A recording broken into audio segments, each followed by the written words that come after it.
terrific meeting. Well, thank you very much. We had a terrific meeting. We discussed a lot of things. As you know, I had an excellent phone call with President Putin that lasted for over 2 hours. We discussed a lot of points, and I do think we're getting a lot closer, maybe very close. The President and I just spoke to the European leaders. They were President Emmanuel Macron of France, President Alexander Stubb of the Republic of Finland, President Karol Nawrocki of the Republic of Poland, Prime Minister Jonas Gahr Store of the Kingdom of Norway, Prime Minister Giorgia Meloni of the Italian Republic, Prime Minister Keir Starmer of the United Kingdom of Britain and Northern Ireland, Chancellor Friedrich Merz, the Federal Republic of Germany, Secretary General Mark Rutte, the North Atlantic Treaty Organization, NATO, President Ursula von der Leyen of the European Commission. We spoke to all of those great leaders. They're all great leaders. And we had a great talk with them after we were completed. We thought it was appropriate to speak with them. And our meeting was excellent. We covered, somebody would say 95%. I don't know what percent, but we have made a lot of progress on ending that war, which is really certainly the most deadly war since World War II, probably the biggest war since World War II. And I want to thank Steve Witkoff, who's here, and I'd like to thank Jared, who's here someplace. Thank you, Jared. And thank you, Steve. What a great job you've done. Jared Kushner, Steve Witkoff, and Marco Rubio is here. Thank you, Marco. And Pete Hegseth is here. Those two people are doing an unbelievable job. And the four people on this one are doing, I don't think anybody could do it. And we'll see if it gets done, but it's very close, certainly. Nobody would even have a chance of getting it to where it is right now. Nobody would have thought that was possible. So I just want to say we've done very well. We've had discussions on just about every subject, and that includes with President Putin before. And we went into great detail, and we likewise went into great detail today. And it was an honor to have you at Mar-a-Lago and have lunch. I hope you enjoyed the food. Your people enjoyed the food, I can tell you that. You're big, strong people. Your general over there looks like Central Casting. I want to also, by the way, speaking of generals, we have a great general, General Raisin Kane, who is here someplace. Thank you, General. Thank you very much. He's great. So, Mr. President, maybe you want to say a few words, and then we'll speak over the next couple of weeks. We'll speak probably quite a bit, but we'll speak tomorrow. Thank you very much. Appreciate it. Thank you so much, Mr. President. Thank you. Thank you for everything. Dear colleagues, first of all, I would like to thank President Trump for a great meeting at this amazing place in his home in Mar-a-Lago. And we had a really great discussions on all the topics, and we appreciate the progress that was made by American and Ukrainian teams in these recent weeks.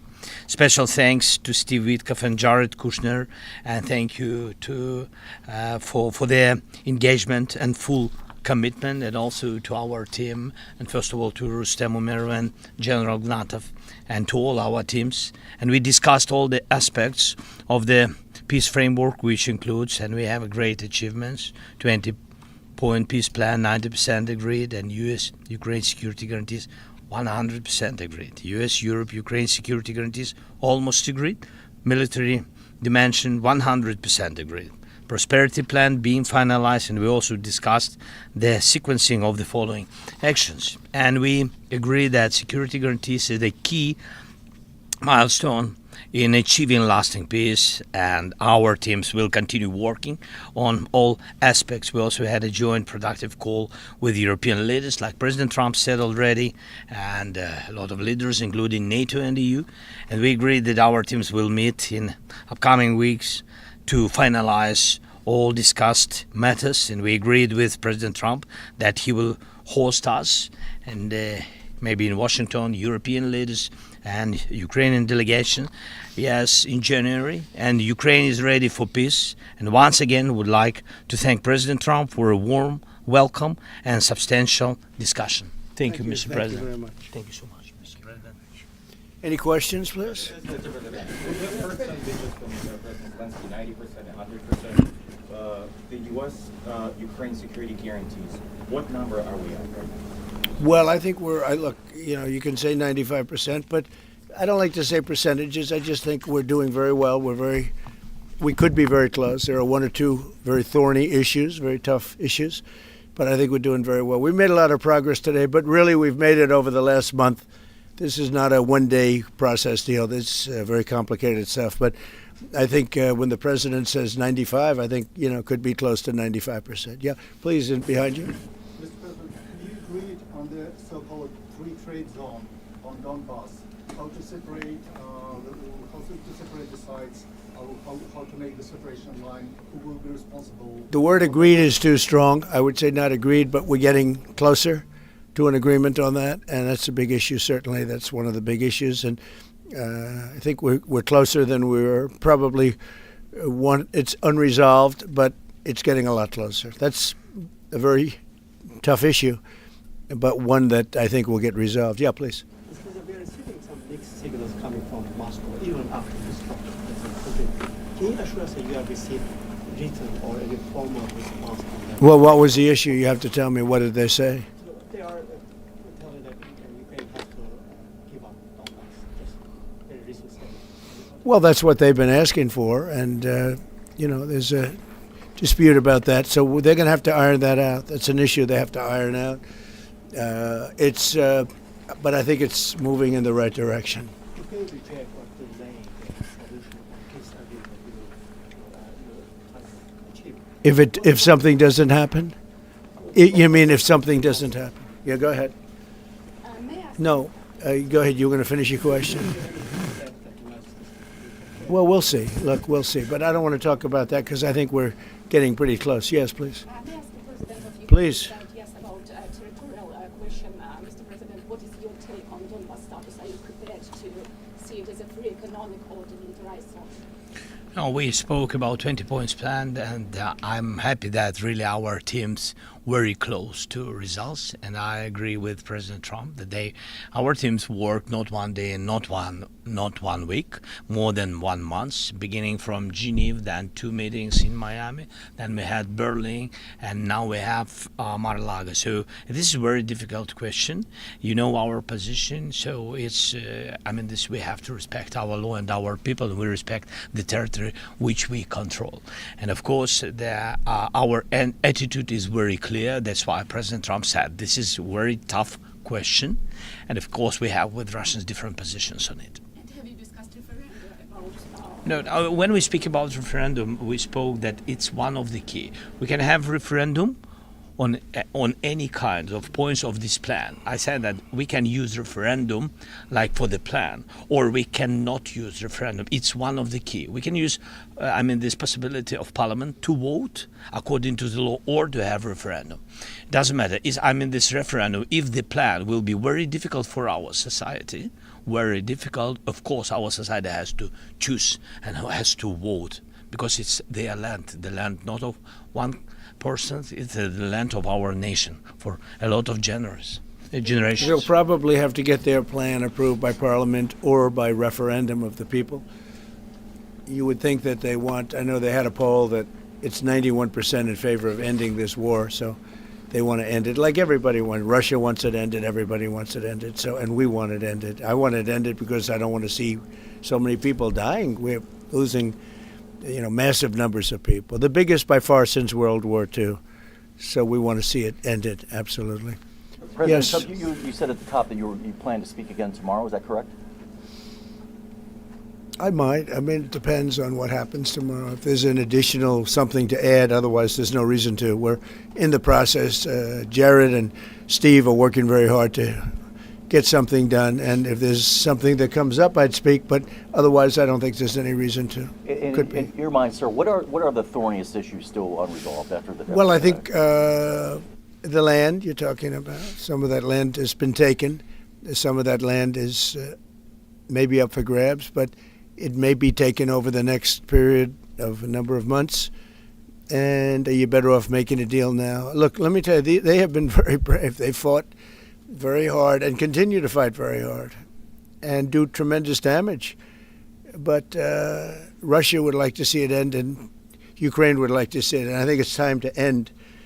And a lot of very brave people, a lot of people that are dead right now, unfortunately, because I've said, and nobody's disputed it, that if the election weren't rigged and stolen, 2020, you wouldn't have had this war. It would have never happened. And it didn't happen for 4 years. Never was even thought to happen. And I spoke with President Putin. I got along with him very well, despite the Russia hoax, which was a total hoax. He used to say, what is going on over there? But it was a total hoax, as he knew and as I knew. But I spoke to him, and we'd talk about Ukraine.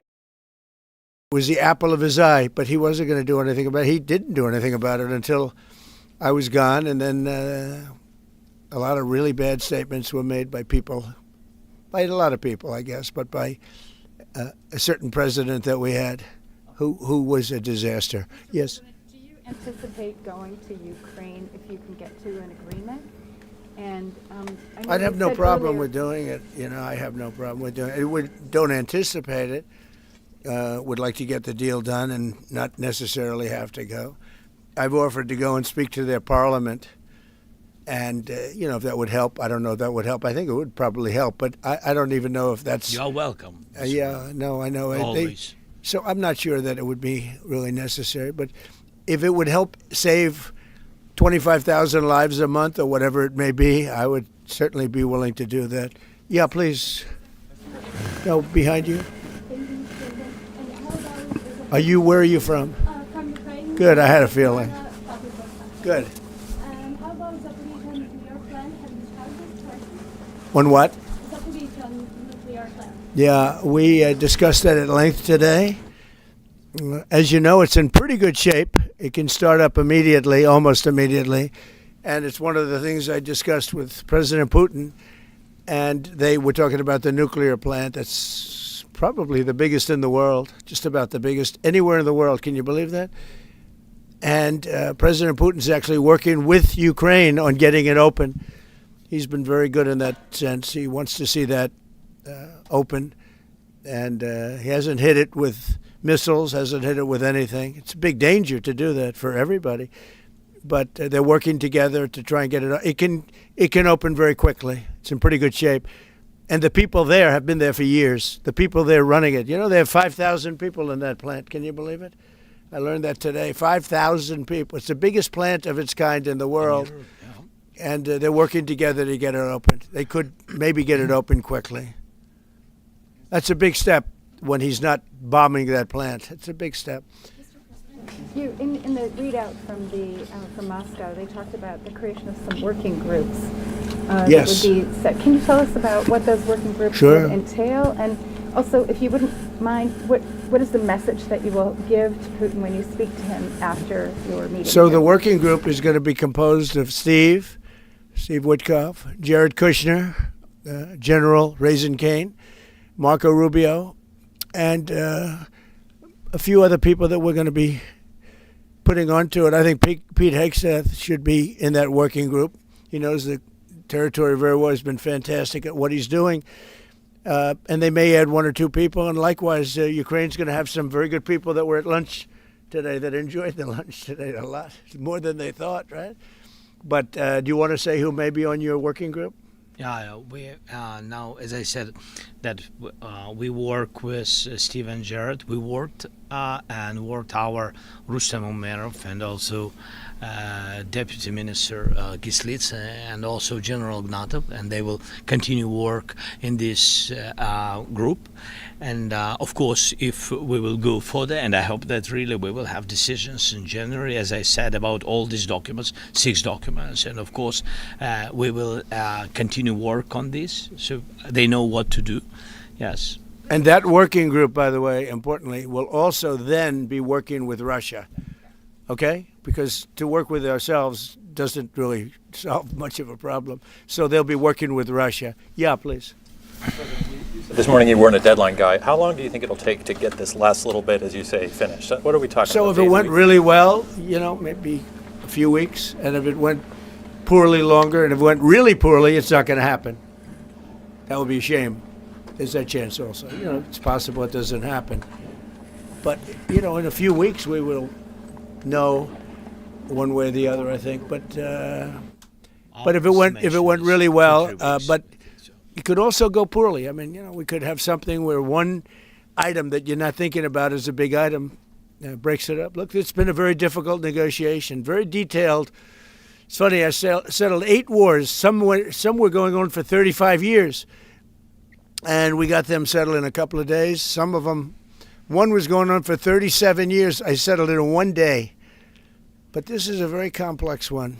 Do you want to put odds on it? What the bad? No, I think we'll get it done. I don't want to say when, but I think we're going to get it done. Yes, ma'am. Mr. President, you in the past have suggested a trilateral meeting between both President Putin and Zelensky. Is Right. that something that is also on the docket? I see that happening, sure, at the right time. I saw a very interesting President Putin today. I mean, he wants to see it happen. He wants to see it. He told me very strongly. I believe him. Don't forget, we went through the Russia hoax together. And he'd call me, I'd call him, I'd say, can you believe the stuff that they're making up? And it turned out we were right. They made it all up. And despite that, we didn't get into wars and we didn't get into problems, but we weren't able to trade very much or any of that, which was a shame because, a lot could have been had by trading with Russia. They have great land, great minerals and other things, and we have things that they want very badly. But the Russia hoax, which was a terrible made-up fictional thing by Crooked Hillary and by Adam Shifty Schiff and bad people, sick people. They made it up. It was all a made-up hoax. But it kept us really from dealing with Russia, kept Russia dealing, from dealing with us. So, but despite that, we got along. And I don't know, I think we're going to get there. I know him very well. I think we're going to get there. Discuss any time, location, meeting place? Yeah, we're discussing a lot of things. Look, I was on the phone with him for almost, 2.5 hours, they're just telling me now. It's a long time. We discussed a lot of things. We didn't talk about the weather. We weren't talking about what a beautiful day it is in Palm Beach, Florida. Yes. Trump, President Zelensky mentioned maybe a meeting with European leaders back in Washington. Would that be in the next few weeks? Well, in Washington, these leaders that I just read, these are great people. They've spent a lot of money on helping Ukraine.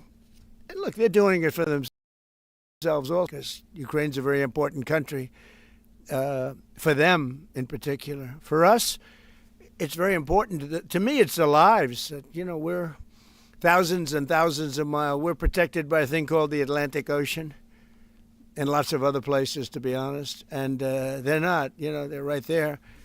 But we're working together with them as we should be. But I'm doing it to save lives. We're not spending any money. Biden gave $350 billion away. And the president was nice enough to give us a contract to take out rare earth and things. So we'll see how that all works out. We have a contract, but we appreciated that. He was very good. But we'll see how that works out. But if you think about it, we're going to have I really believe we're probably, Mr. President, by far closer than ever before with both parties. We had some times when he was close and President Putin wasn't. Then when President Putin was close and he wasn't. You saw that in the White House. But I think they both want to see it happen. In your conversation with... You're saying that you've said multiple times that you want to stop the killing. And nearly 100 American citizens died in Ukraine over that. Yeah. What's your message to their families whose loved ones died fighting? Well, look, the message is so obvious. It's what a shame. They died in a foreign country. And some are celebrated people. They're very celebrated. But so sad that a thing like that would happen. Yes, ma'am. Obviously, security is a major issue for the Ukrainians. Right. Did you offer any promises, any assurances today? Well, I did. We want to work with Europe, and Europe is going to take over a big part of it, as you can imagine. They're right there. But we're going to help Europe 100%, like they'd help us. Yes, ma'am, you were going to say something? Yeah, I was just going to ask, when your conversation... Who are you with? Andrea Shalal with Reuters. That's what I thought. Yeah. So in your conversation with President Putin, did you discuss what responsibility Russia will have for any kind of reconstruction of Ukraine post an agreement? I did. They're going to be helping. Russia's going to be helping. Russia wants to see Ukraine succeed. Once it sounds a little strange, but I was explaining to the president, President Putin was very generous in his feeling toward Ukraine succeeding, including supplying energy, electricity, and other things at very low prices. So a lot of good things came out of that call today. But they were in the works for 2 weeks with Steve and with Jared and Marco and everybody. Did Russia agree, or did Putin agree to a ceasefire to allow a referendum to take Not a place? ceasefire, and that's one of the points that we're working on right now. No, not a ceasefire. He feels that, look, they're fighting and to stop, and then if they have to start again, which is a possibility, he doesn't want to be in that position. I understand that position. The president feels strongly about that or something, but I think we're finding ways that we can get around that. But I understand President Putin from that standpoint. You have to understand the other side. And, I'm on the side of peace. I'm on the side of stopping the war. So, but I think that's a problem that's going to get solved, Would people who live outside of Ukrainians who fled during the war be allowed to participate in the referendum? What do you mean, people where live? The people that left. refugees So who fled to Poland and Germany. if we speak about the people who are abroad, who are not on the territory of Ukraine, you mean that in Poland, in Germany, we have millions of people. Yeah, they have a referendum in the same of elections. In the same way how people come and vote, they have rights for this, and of course they have to come. That's why if we will come to referendum, yes, if we will come to such decision, people need infrastructure for this, and it's not simple, and that's why we spoke about it. It can't be in one day, very quickly. It's difficult because we need infrastructure. When you have millions of people, you have to build it in Europe, mostly in Europe for today. President Trump, I know you sound an optimistic note here, but what happens in a few weeks if things sputter? What are you prepared to do? They keep fighting, and they keep dying. No good. But if things don't happen, they keep fighting, and they keep dying. And we don't want that to happen. He doesn't want it to happen. President Putin doesn't want it to happen either. Okay? Thank you very much, everybody. Thank you. Appreciate it. Great. Thank you. Thank you. Thank you. I don't know. Was it a good lunch? Yes, sir. There's no lunch. He walked in. He said, "This place is gorgeous." I don't think he wants to go to the White House anymore. That's the problem.